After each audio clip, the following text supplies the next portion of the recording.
जय हिंद दोस्तों, स्वागत है आप सभी का आपके अपने YouTube चैनल जैकपुर पे। आज का ये वीडियो काफ़ी इंपॉर्टेंट है क्लास 11 के हिस्ट्री के लिए, क्योंकि इससे पहले भी हमने आप लोगों को टॉप 50 सवाल आप लोगों को करवाया था। वो इसका पार्ट 1 था। आज हम करेंगे इसका पार्ट 2। इसमें भी हम लोग टॉप 50 सवालों को देखेंगे, जो वीडियो काफ़ी इंपॉर्टेंट है।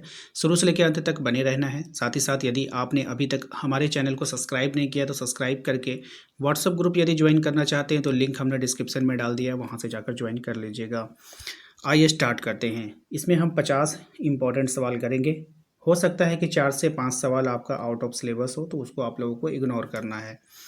आइए स्टार्ट करते हैं। सबसे पहला सवाल है, होमिनिड समूह की क्या विशेषताएं हैं? सही जवाब हो जाएगा आपका मस्तिष्क का बड़ा आकार, 2 पैरों पर चलना, हाथ की विशेष आकृति। तो उपयुक्त में से सभी, यानी कि ऑप्शन नंबर डी इसका करेक्ट आंसर हो जाएगा।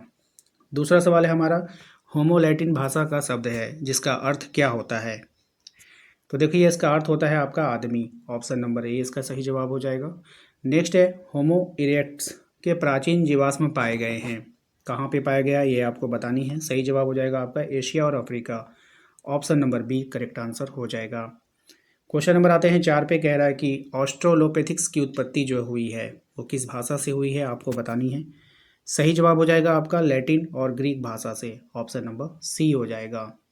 क्वेश्चन नंबर आते हैं 5 पे। क्वेश्चन नंबर 5 कह रहा है कि दजला एवं फरात नदियां कहाँ गिरती है?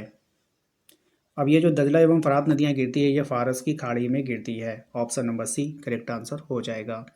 क्वेश्चन नंबर आते हैं 6 पे। क्वेश्चन नंबर 6 में बोला जा रहा है, निम्नलिखित में से किस नगर में वार का शीर्ष मिला है? Right answer option number C Uruk में मिला है। क्वेश्चन नंबर 7 में आते हैं, बेबीलोन नगर का जो प्रमुख देवता था वो कौन था? तो बेबीलोन नगर का जो प्रमुख देवता था आप लोग को पता है वो कौन था? मर्दूक था। उर कौन सा देवता था ये आपको बतानी है। अब ये जो उर था वो एक चंद्र देवता था। ऑप्शन नंबर ए इसका यहाँ पे करेक्ट आंसर हो जाएगा। नेक्स्ट आते हैं अगले सवाल पे। क्वेश्चन नंबर 9 में कहा जा रहा है कि गोथवैंड और लोम्बाई किस मूल के समूह थे? सही जवाब हो जाएगा आपका जर्मन। ऑप्शन नंबर ए। क्वेश्चन नंबर आते हैं 10 पे। कह रहा आपसे, दिनारियस का अर्थ क्या होता है? राइट आंसर हो जाएगा आपका चांदी का सिक्का। ऑप्शन नंबर सी। नेक्स्ट है, इक्वाइट्स का अर्थ क्या होगा? राइट आंसर हो जाएगा अश्वारोही। Option number B correct answer हो जाएगा। रोमन साम्राज्य में कोलोसियम जो था वो क्या था, ये आपको बतानी है। सही जवाब हो जाएगा एक अखाड़े का नाम। Option number C right answer होगा। अरब कबीले की बहुजातियों के लोगों ने किस साम्राज्य की स्थापना किया था? राइट आंसर अरब साम्राज्य। Option number D correct answer हो जाएगा। मोहम्मद साहब ने बल दिया है किस चीज़ पर, आपको बतानी है। करेक्ट आंसर हो जाएगा एकेश्वरवाद पर। ठीक है, right answer option number A एकेश्वरवाद। पैगंबर मोहम्मद साहब का जो जन्म हुआ था वो कहाँ पे हुआ था, आपको बतानी है। करेक्ट आंसर हो जाएगा आपका मक्का में। ऑप्शन नंबर सी सही जवाब है। इस्लाम के संस्थापक पैगंबर मोहम्मद साहब का जो जन्म हुआ वो कब हुआ था? सही जवाब ऑप्शन नंबर डी 570 ईसा पूर्व में। ठीक है, याद रखिएगा ईस्वी में। नेक्स्ट है आपका, मुस्लिम पंचांग का प्रथम वर्ष कब माना जाता है? तो मुस्लिम पंचांग का जो प्रथम वर्ष माना जाता है वो माना जाता है 622 को। ठीक है, ऑप्शन नंबर सी हो जाएगा। चंगेज़ खान की मृत्यु जो है वो कब हुई थी, आपको बतानी है। चंगेज़ खान की मृत्यु हुई थी 1227 में। ऑप्शन नंबर डी इसका यहाँ पे करेक्ट आंसर हो जाएगा। क्वेश्चन नंबर आते हैं 19 में। कहा जा रहा है कि मंगोल सेना की सबसे बड़ी इकाई में कितने सैनिक शामिल थे? Right answer option number C 10,000 सैनिक शामिल थे। नेक्स्ट है आपका कि निम्नलिखित में से किस शासक ने धर्म परिवर्तन कर इस्लाम ग्रहण कर लिया था? सही जवाब हो जाएगा Ghazan Khan. Option number A. Next है आपका, जर्मनी के फ्रैंक जनजाति ने किस देश का निर्माण किया? राइट आंसर हो जाएगा आपका ऑप्शन नंबर सी फ्रांस ने। ठीक है, अगले सवाल पे आते हैं। क्वेश्चन नंबर 22 पे कहा जा रहा है कि पुरुष भिक्षुओं को क्या कहा जाता था? तो पुरुष भिक्षुओं को किस नाम से जाना जाता था? तो पुरुष भिक्षुओं को हम लोग कहते थे, ऑप्शन नंबर बी मॉन्क। क्या कहते थे? मॉन्क कहते थे। कृषकों के द्वारा चर्च को अपनी फसल का 10वां भाग देना पड़ता था, जिसे क्या कहते थे? तो इसको हम लोग कहते थे टीथ। ठीक है, कभी कभी पूछा जाता है कि टीथ क्या है, तो टीथ एक प्रकार का टैक्स था। मार्क ब्लॉक कौन था? क्वेश्चन नंबर 24, मार्क ब्लॉक कौन था, आपको बतानी है। सही जवाब हो जाएगा आपका एक इतिहासकार था। Option number C. दूरबीन का आविष्कार किसने किया था? दूरबीन का आविष्कार किसने किया था? तो गैलीलियो ने किया था, ऑप्शन नंबर बी। दी पाइटा नामक चित्र किसकी कृति है, आपको बतानी है। तो दी पाइटा नामक जो चित्र थी वो माइकल एंजेलो की कृति है, ऑप्शन नंबर डी इसका करेक्ट आंसर हो जाएगा।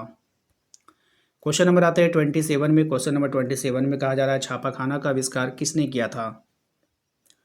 सही जवाब हो जाएगा गुटेनबर्ग ने, ऑप्शन नंबर ए हो जाएगा। नेक्स्ट आते हैं अगले सवाल पे। सोसाइटी ऑफ जीसस की स्थापना किसने किया था? तो सोसाइटी ऑफ जीसस की जो स्थापना किया था वो किया था इग्नेशियस लोयोला ने, option number B right answer होगा। क्वेश्चन नंबर 29 में किस विजेता ने एज़टेक लोगों को पराजित किया? Right answer option number A Cortes, ठीक है, कोट्रेस। क्वेश्चन नंबर आता है 30 पे। कोलंबस किस देश का नागरिक था? अब ये जो कोलंबस है वो किस देश का नागरिक था? तो जिनेओ यानी कि इटली का नागरिक था। पिज़ोरो पिज़ारो ने इंका राज्य को जीता, ठीक है, कब जीता था ये आपको डेट बतानी है। तो 1532, ऑप्शन नंबर ए हो जाएगा। पुर्तगाल के किस राजा को नाविक राजकुमार कहा जाता था? तो पुर्तगाल के किस राजा को नाविक राजकुमार कहा जाता था? तो option number B Henry. England में औद्योगिक क्रांति आरंभ हुआ, ठीक है, इंग्लैंड में औद्योगिक क्रांति जब आरंभ हुआ, क्योंकि इसका कारण आपको बताना है। तो यह अनुकूल परिस्थितियों में विद्यमान थी। सर्वप्रथम इंग्लैंड में ही वैज्ञानिक विचारधारा का आविर्भाव हुआ। इंग्लैंड की कृषि क्रांति ने औद्योगिक क्रांति की पृष्ठभूमि का निर्माण किया। उपयुक्त में से सभी इसका राइट आंसर हो जाएगा। क्वेश्चन नंबर आता है 34 में। कहा जा रहा है आपसे कि स्पैनिंग जेनी का आविष्कार किसने किया था?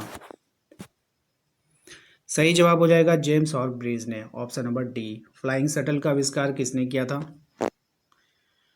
राइट आंसर हो जाएगा आपका जॉन के ने, ऑप्शन नंबर डी हो जाएगा। क्वेश्चन नंबर 36, ठीक है, कह रहा है आपसे माइनर्स फ्रेंड नामक भाप का इंजन मॉडल किसने बनाया था? सही जवाब होगा थॉमस सेवरी ने, ठीक है, ऑप्शन नंबर बी हो जाएगा। सर्वप्रथम भाप के इंजन का आविष्कार किसने किया था?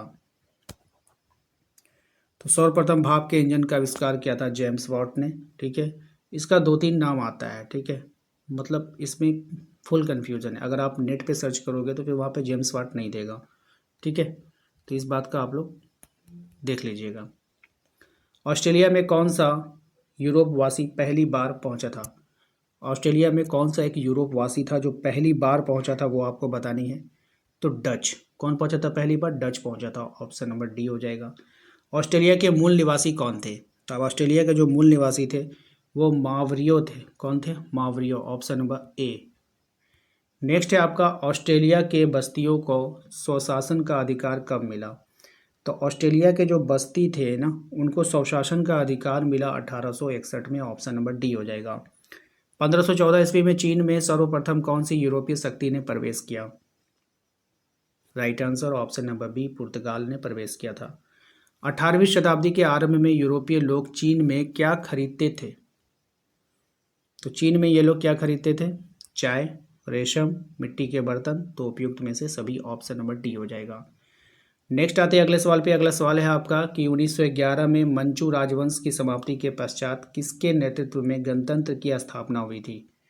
ठीक है, ये बतानी है आपको। सही जवाब हो जाएगा सन यात Sen, option number D. Taiwan चीन से कब अलग हुआ था? Right answer 1949। चीनी क्रांति कब हुई? सही जवाब हो जाएगा 1911 में, ठीक है। नेक्स्ट है आपका निनिवेह, ठीक है, नगर किस सभ्यता में स्थापित था?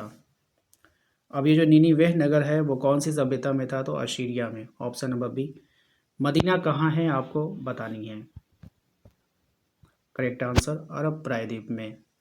जेरूसलम स्थित है कहाँ, ये आपको बताना है। तो जेरूसलम जो स्थित है वो इजराइल में है, ऑप्शन नंबर सी हो जाएगा। अगला सवाल है आपका 49, लिवरपूल स्थित है कहाँ पे? तो ये स्थित है आपका इंग्लैंड में। नेक्स्ट है पाडुआ विश्वविद्यालय कहाँ पे स्थित है? तो ये स्थित है आपका इटली में। तो अभी हमने टॉप 50 सवालों को देख लिया। आशा करते हैं कि आप लोगों को आज का ये वीडियो पसंद आया होगा। वीडियो अच्छा लगा तो वीडियो को लाइक करके चैनल को सब्सक्राइब कर लीजिए। घंटी वाले आइकन को जरूर प्रेस कीजिएगा ताकि आने वाली हर एक वीडियो का नोटिफिकेशन आपके मोबाइल पर जाए। इसके अलावा आप हमारे व्हाट्सएप ग्रुप को अगर ज्वाइन करना चाहते हैं तो लिंक हमने डिस्क्रिप्शन में डाल दिया, वहाँ से जाकर ज्वाइन कर लीजिएगा।